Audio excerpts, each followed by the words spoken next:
Hey, what's up, everybody? This is Gary Holt from Exodus and formerly from Slayer, and you're listening to The Razor's Edge.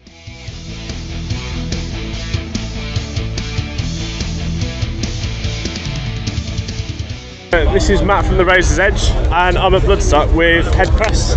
Nice to meet you guys. Nice to meet you, mate. Very well, thanks. How are you getting on? Yeah, good. Only been here a couple of hours in the arena, so we set up yesterday. So yeah, just chilling, couple of beers, chatting to a few people. You sticking around the whole weekend? Or? Yeah, here till Monday morning. Nice, yeah. Which I'll dread Monday morning. Don't get me wrong, when it's fucking raining and I'm packing a tent down. To be fair, we've been lucky so far, and it's a little bit more overcast than it was an hour ago. So sun's gone away.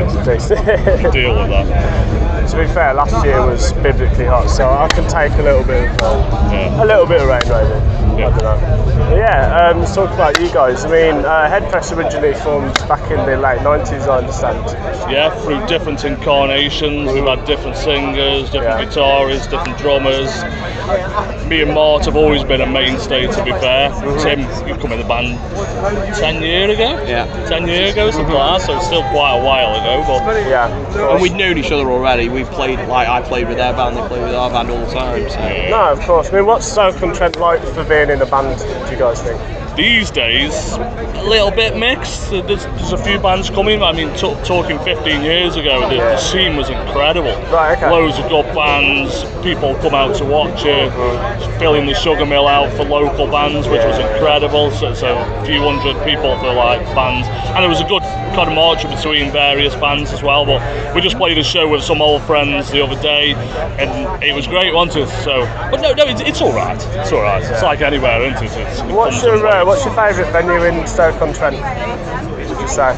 Mine personally, the Sugar Mill. We haven't played there for a good while, but I used to always enjoy playing there. Yeah, the Underground's great, the Rigger's great. There's a few really good venues that are still, you know, putting good local bands on. And there's a few bands in Stoke that are still kind of, like, really kind of cream of the crop. I'm from Stafford originally, and I think my first or second ever gig that I played was at the Rigger. And then I was on the Captain's Bar with one of my bands the other week, and I really enjoyed it. It's a little pub, isn't it? It's tiny, but it's great. You know. We've never played there, actually. It's only been sort of going as a venue for the last few years. It's quite recent, isn't it? Yeah. Fantastic. I think we got asked a few times, but we couldn't get the dates to line up. Of course. Cool, okay, well, the Outline single was your most recent release, I believe, from last year. You got anything else around the corner? Any like longer form releases or? Again, we've got another sort of single recorded already, which hopefully we'll get a video done soon, so hopefully we'll be dropping that soon. And I think that's probably going to be the plan going forward, really, a bit more sort of song video, dropping like that, rather than sort of investing lots of time into a sort of album and such. We just feel that that's a bit more sort of beneficial for us, because of the way we write, and just keeping that bit of more up-to-date stuff. I hear that. Really, so. It's got to feel fresh to yourself. Yeah, put the effort into a release, so no, I do understand that. Yeah, I feel like you know, just in general, the attention span of the average music listener is shorter than it was. It's changed in the past. The way you buy music, the way you listen to music, it's changed, hasn't it? So with your bigger bands, obviously they still need to release bigger sort of albums and regular, but for us, what we're doing, it's better doing that just to keep that attention, really. Soon get sort of forgotten in the scene. So the number of bands that are releasing like singles, EPs over albums, like you said, you've still got big bands doing it, but on the whole, in terms of independent, up and coming bands, singles and EPs really is the way forward for the industry. Oh, absolutely. I think that's one of the benefits of being an independent band, because you're not kind of tied to putting out an album which might not necessarily make sense for you to put out. But yeah, fantastic. Do you guys only listen to metal, or is there anything else that you? Quite diverse, really. I mean, one of my favourite bands of all time is the Rolling Stones. I grew up with stuff like that, so no, I think exclusively probably, it's mainly sort of metal, hardcore stuff, but into various stuff. What about yourself? Loads, so like Few Bridges, love Few Bridges, Headpress, Julian Baker. Me and my partner went to see Lady Gaga when she toured last time. So there's a lot of variety. My parents kind of raised me on like folk music. That's where I started originally. So I kind of went like Levelers to Green Day to Limp Bizkit and onwards and upwards from there. But yeah, I think I try to stay close to a lot of what's still going on in the metal scene in terms of like up and coming bands. I never really want to be one of these people who's just kind of like throwing on the 90s classics and just rocking those albums. Like me. like him, yeah. I'm still stuck in my ways. Yeah, Kubla Khan at the moment. Can't get enough from a heavier side, Yeah, one of my people on Camperman's a big fan of those guys. They're doing well. I don't know. Well, if Headpress could like have a dream support slot with anyone, living or dead.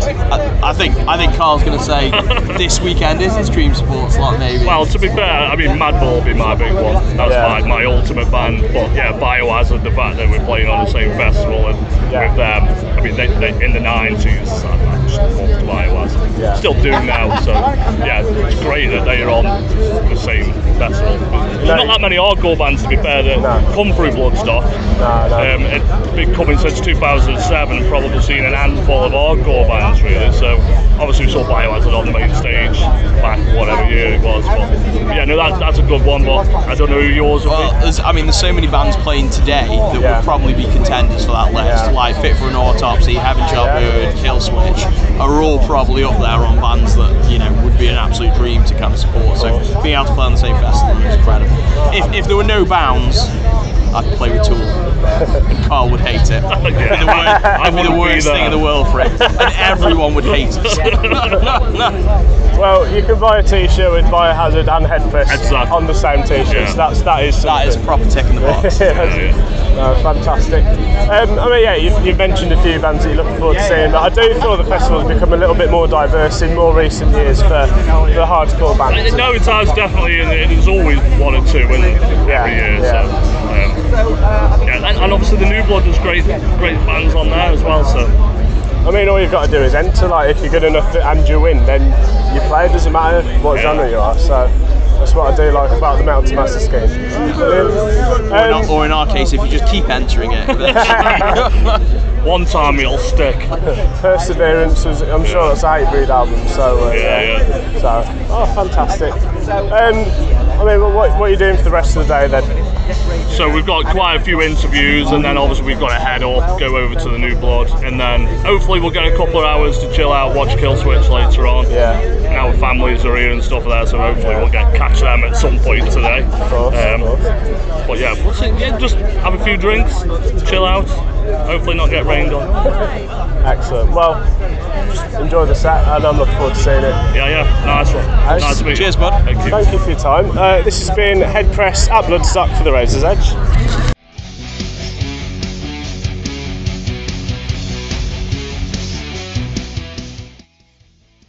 Thanks for listening.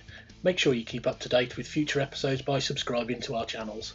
For more information on this podcast, or for all the latest music news, reviews, interviews and more, head over to our website www.therazorsedge.rocks.